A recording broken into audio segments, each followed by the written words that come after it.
Let's make history.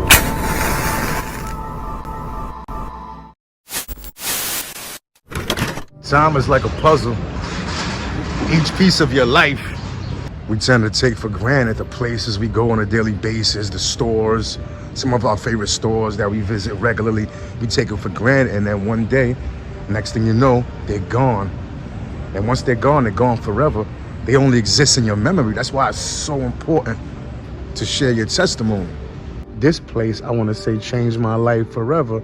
The course that I decided to go on. When I was 15, I committed a crime and I got probation. But just when I turned 16, I committed another crime while I was on probation. And so, being that I was 16, they held me on Rikers Island. I was there for about 5 days, first time. When I went to court for my probation, when I went to my probation, my juvenile probation that I had already been on, I got remanded. So I went to Spofford, and when I went to court for the new charge that I caught after I turned 16, instead of sending me back to Spofford, they sent me to Rikers Island. Make a short story shorter, I wound up, they offered me a year. I took the year. I did the year on Rikers Island, which is, on Rikers Island time is really 8 months. And so I'm thinking I'm coming home September. I'll never forget, around the time of my mother's birthday. I think I'm coming home. And then they said, no. And they did what you call a turnaround to finish out the 18 months probation that I had on a juvenile charge. So rather than send me upstate, being that I only had a little under a year left, they sent me here to this facility, which no longer exists, Ella McQueen. There was another one in the Bronx, I believe it was called Pyramid.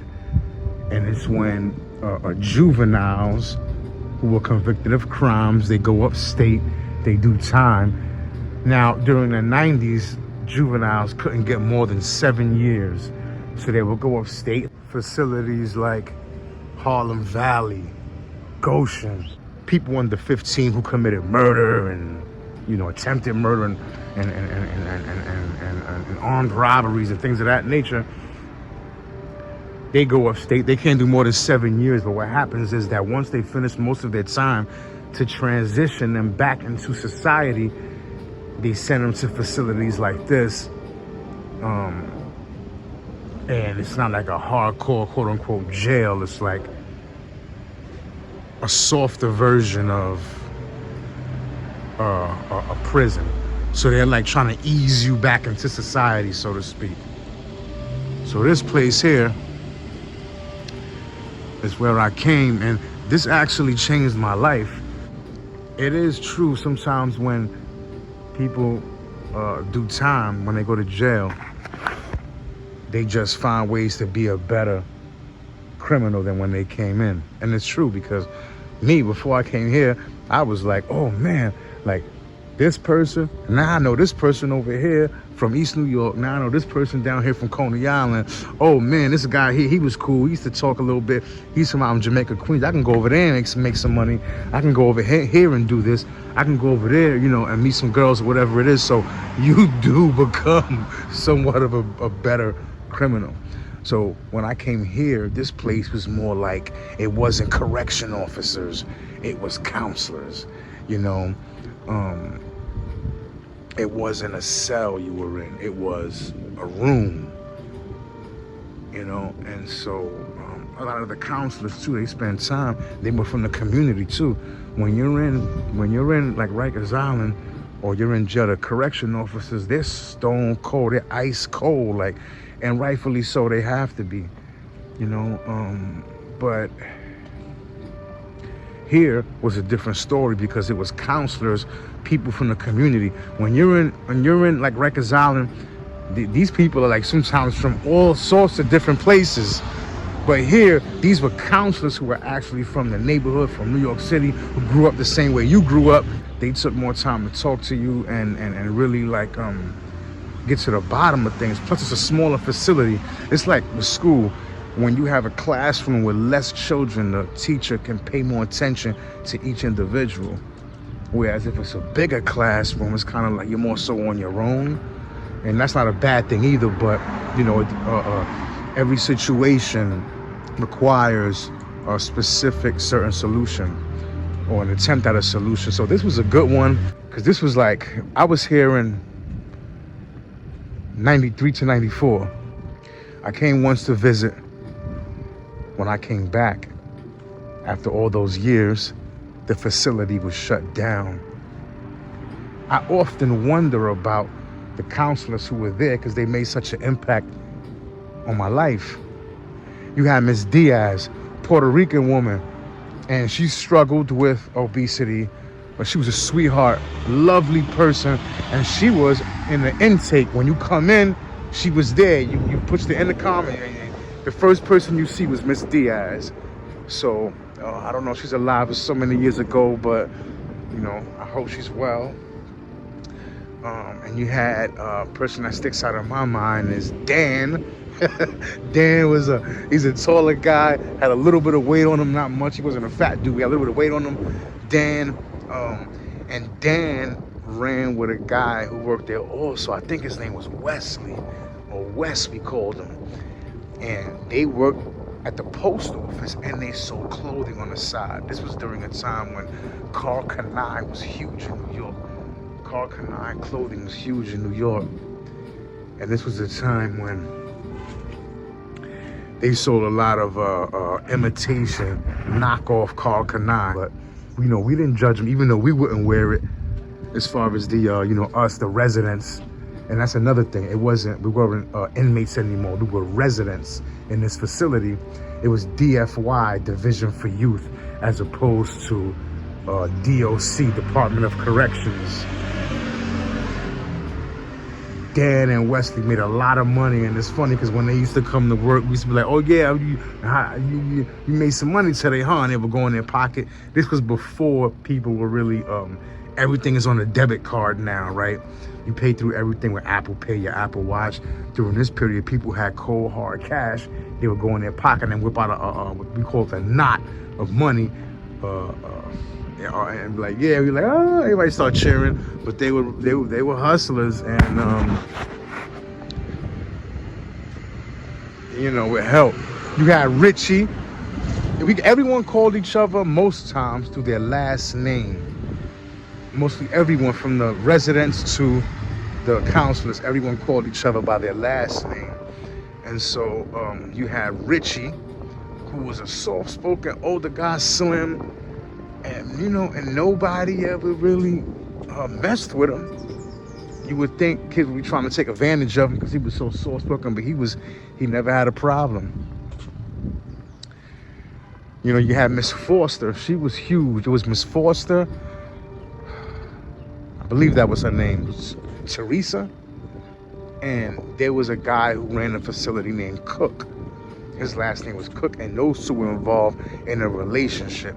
And everybody knew it, but it went unsaid. But the counselors were great, and the residents, we all respected them. Except for one person. It was a guy, I believe his last name was May. And he was cool, but he was like kind of a pushover.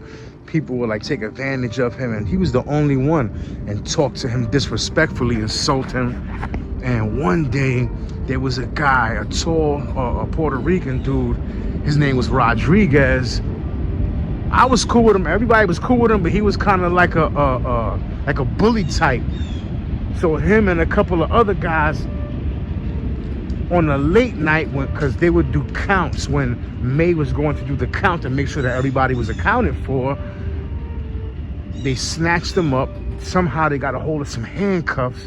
They handcuffed him and bashed his head in with a phone, with a landline phone. Remember, there weren't many cell phones back then. They bashed his head open with a landline phone. He didn't die, but he was in a hospital for months. And of course, Rodriguez and the people, I forget the other guys who did this with him, they were sent upstate and they got new charge. They got charged again. And who knows what became of them. You had Edie. Edie, dark-skinned guy, tall, kind of muscular, and he used to stay with a fresh haircut. And we used to always tell him about that, like, damn man, like, yo, you never ever need it. It's like every day, it's like he just got out the barbershop, and he told us that he would get a haircut twice a week.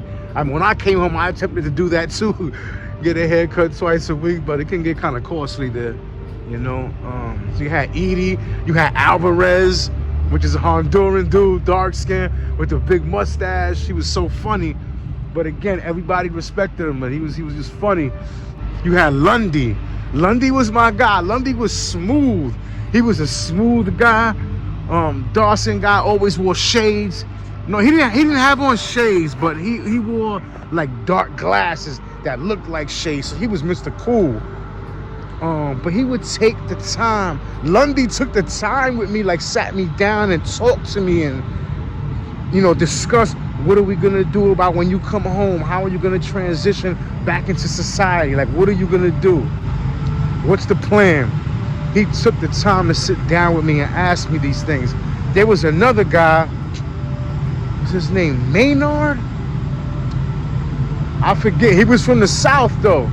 He was definitely from the South. He had a thick accent, but he was cool, and you know, we would all talk to them. It was a great facility, and I appreciate that. I so wish that I could go back and thank some of them, but I don't have any way of getting in touch with them. This was long before, when I left that facility in '94, this was long before social media. You know, you could keep in touch with a person, so I hope they're all well. I gotta say though, my favorite counselor was Gonzalez, who's an old Puerto Rican dude. I think he was from my neighborhood. He was from El Barrio, matter of fact. A lot of love. Again, he would spend time wrestling with us, like all of this. It was great. And this is what the youth need. Teenagers, young adults. I remember I'm right now on Howard and Putnam in Bed-Stuy, and right behind me, I used to work in the kitchen. Another dude, a couple of us worked down there, a guy named Chino, short dude, Puerto Rican, and one day we were here, back here with his green gators behind me, and we were throwing out the trash, and he was like, no, I could just, now, right now, as you can see, there's barbed wire up there, but during the time, I don't think there was barbed wire there, if memory serves me correctly, but he just hopped over the gate and escaped. You see the barbed wire there. He just hopped over this gate here and escaped. And the counselor at the time was Ross, an old black man, heavy set, but he was cool. Him and I used to talk about baseball. He taught me a lot about baseball as far as pitchers and the nuances and the communication that's going on between the pitcher and the catcher. Ross was great, but I hated that Chino did that on his watch, but you know, he had the opportunity and he took it. So yeah, man, Ross. Another one of my favorites was Futrell. Futrell, black dude, tall. He was like a bouncer type of dude, and he was in charge of phys ed. And he was a hardcore type of person, but again, he was someone who took the time with the residents and to motivate us to do other things. Like for instance, I grew up as a chubby kid. I was a chubby kid, and the food there was good. Mind you, I came from Rikers Island where the food was just like bare minimum, you know, just basically getting your nutrients and a couple slices of bread. It wasn't, you know, so here there was like food. They had like not a chef, but they had a cook. Pacheco, that's another thing. Pacheco, he was the cook, and man, he was on top of his job. Great guy, older, short, Puerto Rican. So it was better food. So I was eating, I put on more weight. I already was chubby, I put on more weight. And Futrell really worked me and took the time with me, like, hey man, you wanna lose weight? Well here, why don't you try to do some pull-ups? I couldn't do one pull-up at the time. And then with him working with me, I did one pull-up. Then I did 2, turned into 10. so forth and so on. So shout out to Futrell, and he was a bouncer at this club on 23rd Street called Demararas. And it's crazy because when I came home, after I came home, me and my man Gutter, rest in peace, my guy June, love you, brother, see you at the crossroads. We went to Demararas, and he was there at the door. He let us in free and everything. Got us a few drink tickets. There was a Counselor O'Neill who I was very cool with.